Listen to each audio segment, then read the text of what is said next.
The following episode contains coarse language. Please be advised. You're listening to Inside the Village, where all news is local and no topic is off limits.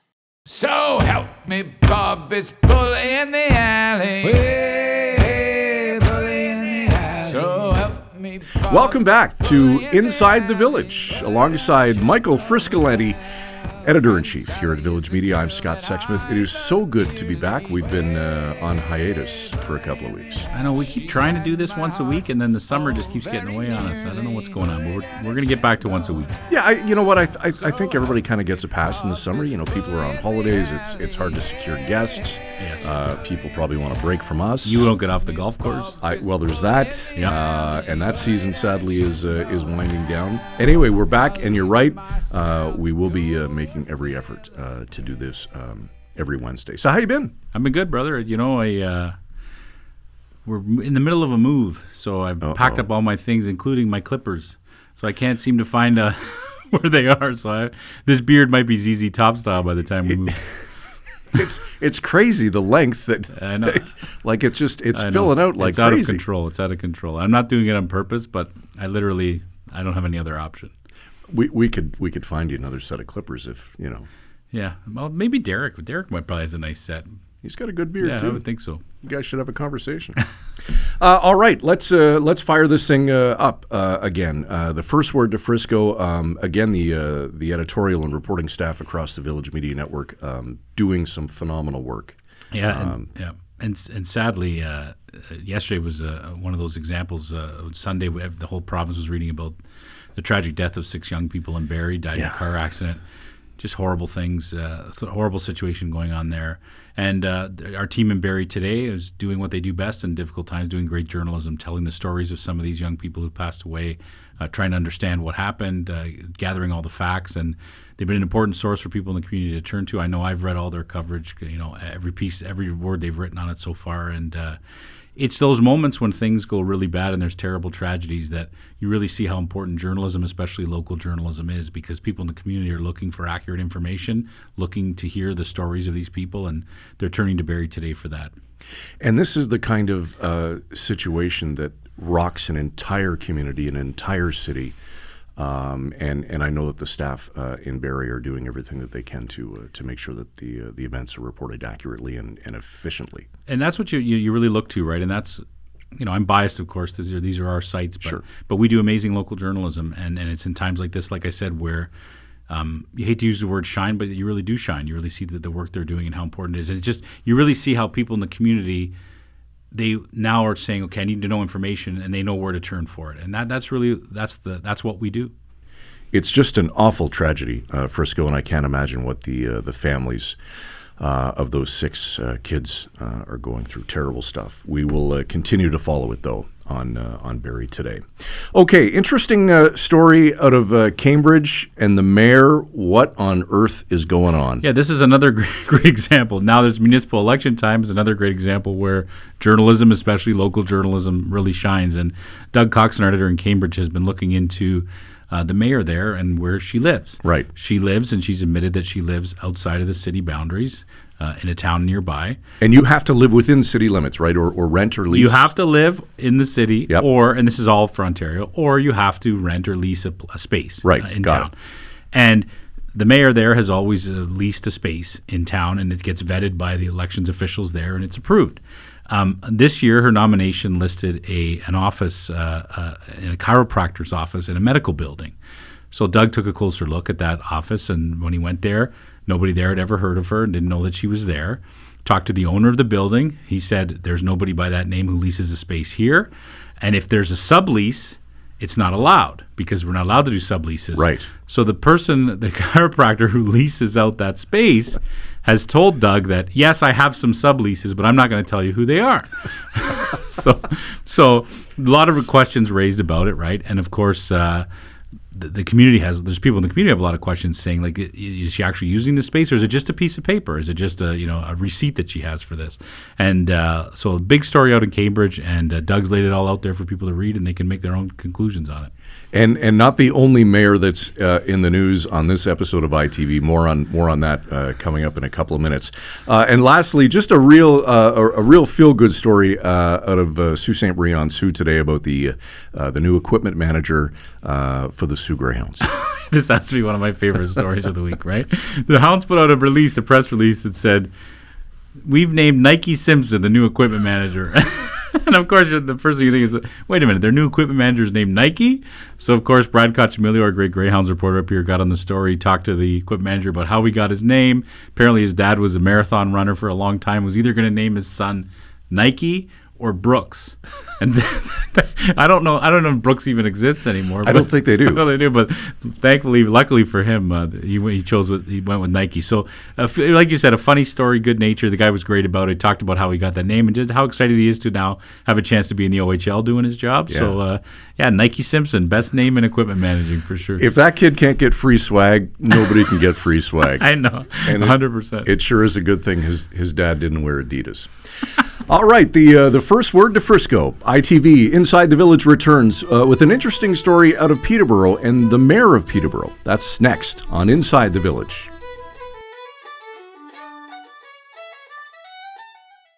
From newsmakers to celebrities to other prominent guests, you'll find them all on Village Media's new interview series, Up Close and Personal.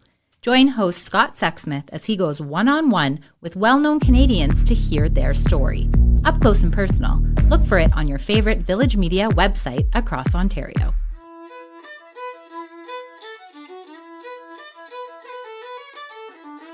Welcome back to Inside the Village with Michael Friscolanti, editor-in-chief here at Village Media. I'm Scott Sexsmith. Inside the Village, of course, is brought to you by our good friends at True North Mortgage.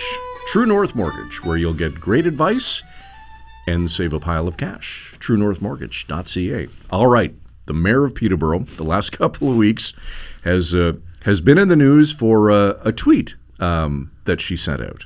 I have to be honest, Diane Therrien is not someone that I'd read a lot about before. To be honest, I didn't even know she was the mayor of Peterborough. I mean, I don't live in Peterborough. But I guess they've had some hardcore QAnon supporters come into town threatening to arrest some police officers for, the various lockdown COVID measures and things like that. And she had a pretty candid response to them on her Twitter feed. She certainly did. Candid and colorful, and we should probably forewarn viewers and listeners of Inside the Village that you're about to hear some language that you are likely not used to hearing on this show, but we do believe in free speech, and Diane certainly is that. We are pleased to be joined by the mayor of the city of Peterborough, Diane Therrien. Diane, welcome to Inside the Village. It's great to have you here today. Yeah, thanks for having me. So you've received a little bit of publicity in the last week or two. Maybe you could kind of give us the backstory as to what led to where we are today. Sure.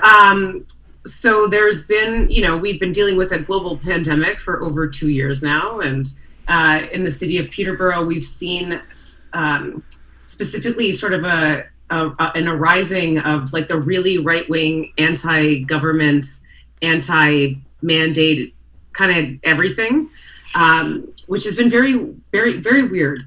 And so a couple weeks ago, they were coming through town again with their like QAnon queen of Canada, who's, a self-appointed alien, I think. I don't fully understand. It's wild. We don't want to fully understand that. Yeah, but I can't. And we've been dealing with this for like upwards of 2 years in terms of like protests and people, disturbing the downtown and blocking traffic and preventing families from enjoying the city, all that kind of stuff. And so that happened again in spades 2 Saturdays ago, where they came to town with the explicit intent of like, we're going to arrest the police, put the police under citizen's arrest, which obviously didn't go that well. And and then I was asked for a comment. People were asking me to comment. And so I sent out a tweet that said how I feel. It had some coarse language in it, apparently. And then here we are. Can you read that tweet for us? I can. Basically, the end was, I hate giving these people the spotlight. Like but again, ignoring fascism and like the right-wing ideology that is trying to impede on everybody else's freedom is not helpful either. So the punchline was, I said, fuck off, you fuckwads. We laugh about it now, but as you typed that, could you even imagine how much attention it would have received? No. Well, I mean, it's funny. I've my mom did an interview earlier this week with the CBC, and they were asking, like, so were you surprised when you saw the tweet? And she's like, no, I know, Diane. And she taught me the F word when I was like 2 years old. Like, she didn't mean to. Those of you that are parents know that whatever you say around your kids, they're going to pick up on. So at one point in the car, she got cut off, and she was like, that fucker. And then me, being 2 years old, just was like, that fucker. Thanks, Mom. That's how it rolls. That's That's right? great. But seriously, when you typed that out, I mean, obviously you got a lot of reaction. Could you imagine how much reaction it received? No, really. It was surprising. I was at the Association of Municipalities of Ontario conference in Ottawa when I sent it out, and then I biked to the venue, and then I was like, what is happening on my phone? But I think that part of the reason it's so resonant with people is because this group of people have been disrupting the peace. They've been spreading lies and disinformation and hatred and all that kind of stuff for years, and unchallenged by a lot of people in positions of power. And so I think that, the vast majority of Canadians who are doing their thing, getting vaccinated, being safe, all that kind of stuff, are fed up with this small group of people fucking it up for the rest of us. Yeah, I think what was surprising was you rarely hear a politician be so candid and speak in those terms, right? The way a lot of people think about some of these groups. Yeah. That was what was surprising about it. Well, I mean, it's an interesting thing because the people that are mad about the tweet, the main theme of complaints is you have no class. And I'm like, well, it's true that I didn't go to private school. It's true that I'm from the lower income segment of society, but we're allowed to be around the table too. And so I think that part of it is trying to reframe that narrative around what politicians are supposed to sound like, because I've heard some very vile things said at all levels of politics by people who aren't swearing, but they're saying racist and misogynistic and homophobic stuff, but they're saying it under the veil of decorum. And it's that's so much worse than me telling a couple people to fuck off. And I think for me, and just to build on your point, Frisco, I think it was so refreshing to experience that honesty. Call it the way you see it, black and white, no holds bar. It was very refreshing to me, but not the first time that you've used foul language in a tweet, if I recall. No, but that's just how I roll. Part of the reason that I got elected, I think, was because I like to think I have a level of authenticity and talking to people. I'm not showing up and being henceforth we shall therefore do this. That's not how I talk. And so, but people relate to that. They want, politicians that actually say what's on their mind without all the filtering and the, approval through the party system or whatever, which, at the municipal level, we don't have. But even still, this is why it's on my personal Twitter account. Mm-hmm. The official mayor city Peterborough account, my assistant would never tweet those. Well, that's a great point. I didn't realize that it was on your personal account. That's actually an important point. That's good to know. It is. Has the reaction been split down the middle, or have you had most people saying, way to go, Diane? It hasn't been split down the middle. It's been 95% of people being thank you for saying, speaking up. I had calls from Detroit, Boston, every province in Canada, Florida. People were thank you very much. Florida, I know. You wouldn't think that. And then again, the odd, the 5% that are mad about it are the ones that are you need to watch your fucking mouth, you fucking whore. And I'm okay, this is... That's a really interesting... Hello, pot. This is the kettle. Yeah, seriously. Yeah. I'm you're mad at me for my language, but here you are. Okay. So you're at the meeting of the Association of Municipalities at the time you sent that tweet. Is that what you said? That's right, yeah. So what did other mayors and other civic officials say to you who were in the room with you? Well, it was funny because I like sent it out, I think on like, and anyways, it was like later into the night. And I know that some people came to talk to me, and then my colleague, Councillor Kemia Capo, was there too. And she was there on a panel the Wednesday, and she was like, "Oh my God, so many people came up to me after to talk about your tweet." Like, but I think most mayors were like, wish they could, and they can. You don't need to wish to say that you can. Just take the blinders off and say what you mean. But the ones that are running for re-election, I understand that there's like a little bit of, you have to be a little bit more conscious about it. Even though I've had people say like, "Oh, I'm going to vote for you now," and I would not have voted for you before. Diane, it's been a couple of weeks since this happened. Can you give us a rough idea of how many press interviews or requests you've had since this happened? Oh gosh, yeah, it was a lot. When I was up in Ottawa, it was like nonstop. So, and I have a couple more today. I don't know. There's probably been about like 20 to 30. Wow, that's wild. Here's the only thing that I'm torn on, and I'm in no way saying you should have done what you've done, but I struggle a bit because I get frustrated. I was talking to my wife the other day about the "fuck Trudeau" signs and the flags and the bumper stickers I see everywhere. Yeah. Whether you like Trudeau or not, I don't like those signs. They have people wave those flags outside their door. My kids walk by, and when they walked by one the other day. So I'm kind of torn about this because I don't know. But in your situation, you can see where it's valid to want to lash out like that and speak like that to these people because of just the stupidity of what they're doing. But what's the fine line here? I mean, is there a way we can ever go back to where we are civil with each other, that we can actually speak to one another? Have we passed that point? I mean, if you look historically, at social trends in the last, 200 years, I mean, things are more civil now than they have been. Like, people used to get assassinated, which, I mean, and still happens, but, it's a whole different world being on social media, having that kind of thing. So that is seen as being less civil. But really, women are allowed to vote and be in positions of power. So that's more civil than it was 70 years ago. And I understand where you're coming from. Like, but it's funny too, because the people that get the most offended about my language are the ones that have the "fuck Trudeau" signs. Yeah. And when I use the word "fuck," it's not at a specific person. It's like to the general populace who are acting like this. And I think to your kids, you just kind of say, like, there's a lot of crazy stuff happening in the world today.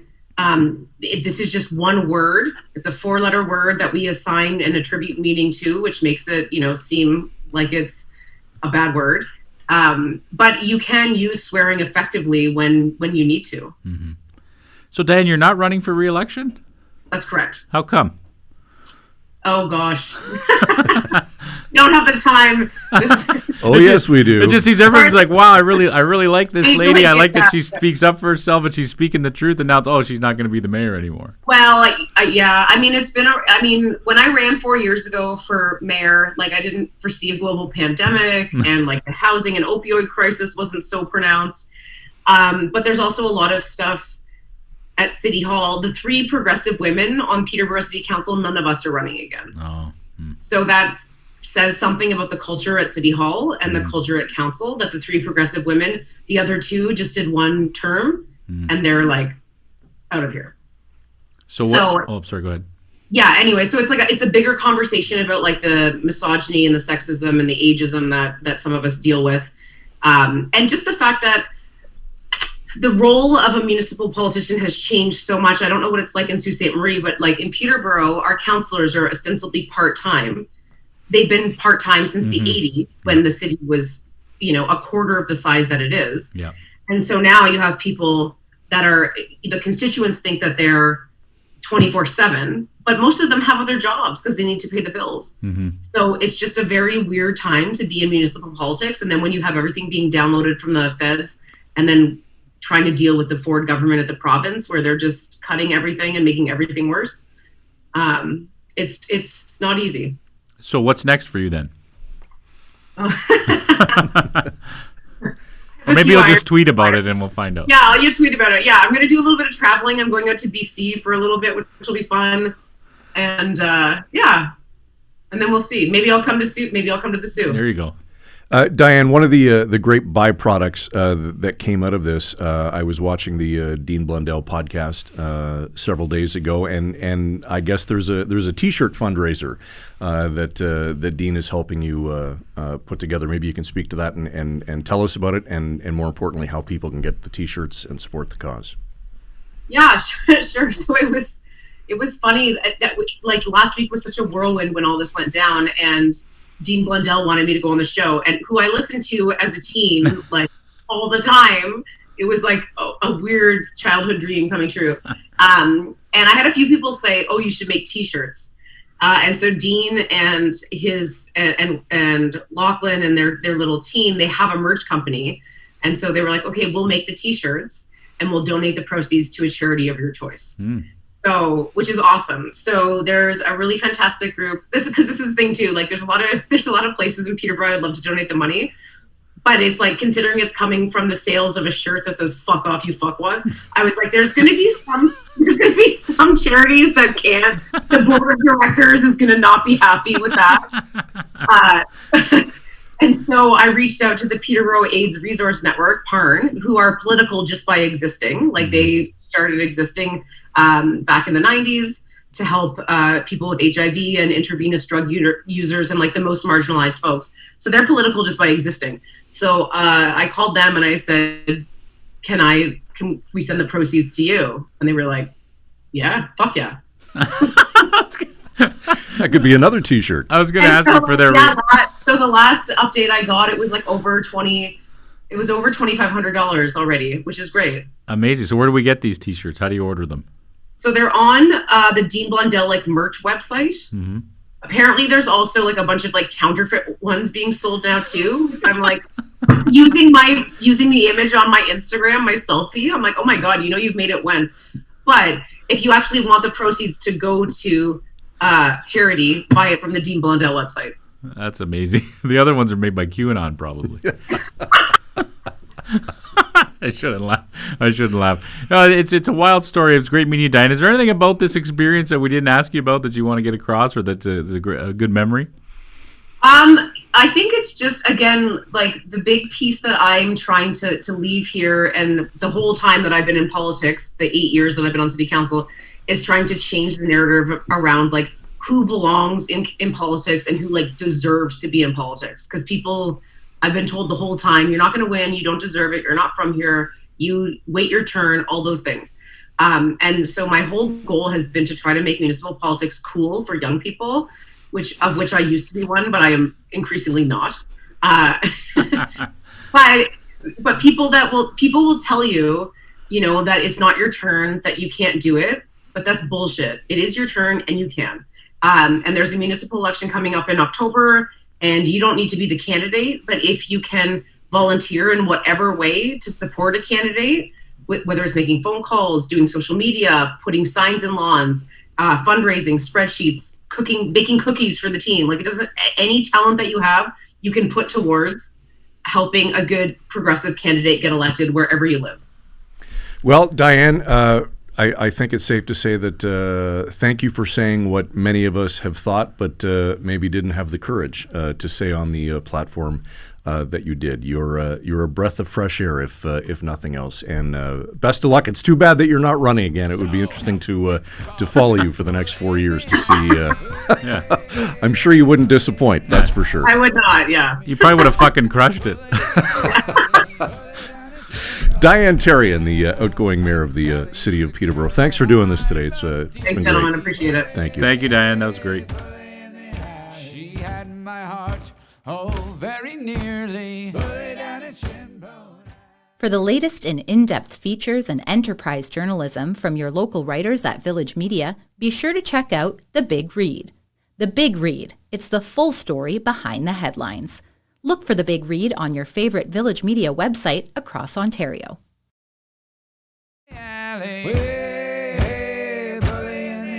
So help me. me, Bob, it's bully in the alley. Welcome back to Inside the Village as we wrap for another week. Frisco and Scott back with you. You know, what a breath of fresh air Diane was. So refreshing to see somebody speak their mind. It's always I always appreciate that, someone who's honest and candid and isn't reading from media lines during our interviews, and she speaks from the heart, and it's always nice to have that kind of person come on the show. I think you and I should start walking around the office dropping F-bombs just to see what kind of reaction. I still feel uncomfortable from how many we dropped just in that show. I hope we don't lose any of our 7 listeners because of that. It would be a shame, and it's probably a good thing that tape isn't rolling all the time. That's right. When we're walking around.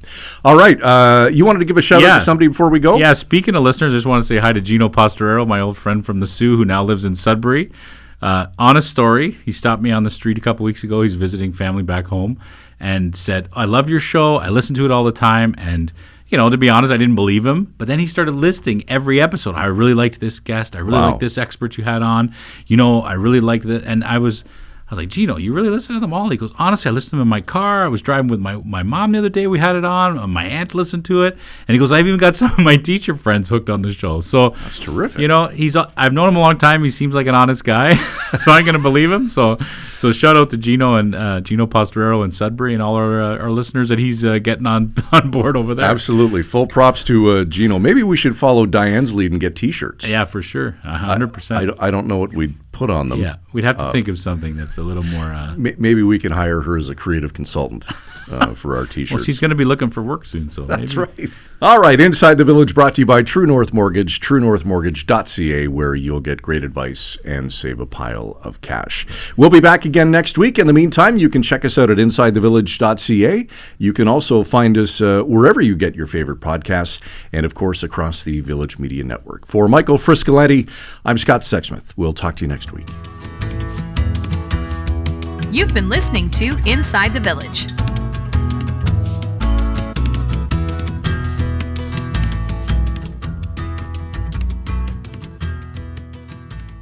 Frisco and Scott's wardrobe provided in part by Moores, Sault Ste. Marie.